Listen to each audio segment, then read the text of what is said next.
প্রথম চাষ করার পর প্রায় 2 মাস কেটে যায়।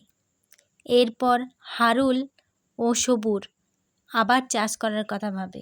বন্ধু সবুর, আগের চাষে আমি আগা নিয়েছি, এবার তুই আগা নিবি আর আমি গোড়া নেব।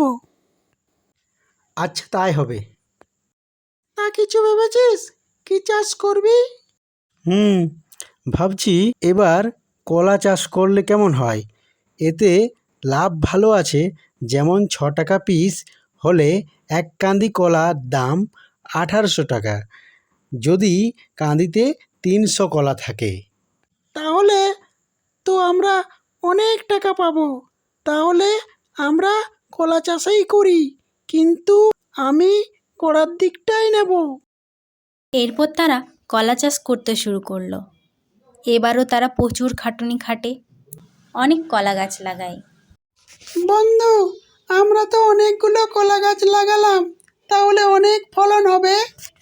হ্যাঁ বন্ধু, অনেক ফলন হবে। আগের বারে আখ চাষে সবুর আমাকে ঠকিয়েছিল, এবার কলা চাষে আমি সবুরকে ঠকাবো। এইভাবে বেশ কিছু মাস কেটে যায়। কলা গাছে ফলন আসতে শুরু করে। হারুল দেখে ফলন ডগাতে এসেছে, কিন্তু পূর্বের কথা মতো হারুল পাবে গোড়ার দিক। তাই হারুলের মন খারাপ।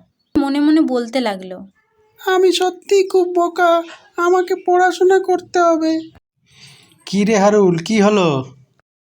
বন্ধু সবুর, আমার মনটা ভালো নেই। কেন বন্ধু হারুল, আমাদের এত ভালো ফলন হচ্ছে, তাও তোর মন খারাপ? হ্যাঁ, আখ চাষ করলাম তখন নোনতা দিকটা পেলাম, এখন কলা চাষ করছি কিন্তু কলা পাবো না। হারুলের সততা দেখে সবুরের মায়া হয়। সবুর হারুলকে ঠকালেও হারুল সবুরকে ঠকাবে না। আচ্ছা হারুল, এত চিন্তা করছিস কেন? আমরা দুজন মিলে চাষ করছি, দুজনেই লাভ পাবো। এরপর কলা গাছে ফলন ভালো হয়। 2 বন্ধু মিলে বাজারে তা বিক্রি করে সমান সমান লাভ নেয়। এরপর থেকে সবুর হারুলকে ঠকায় না।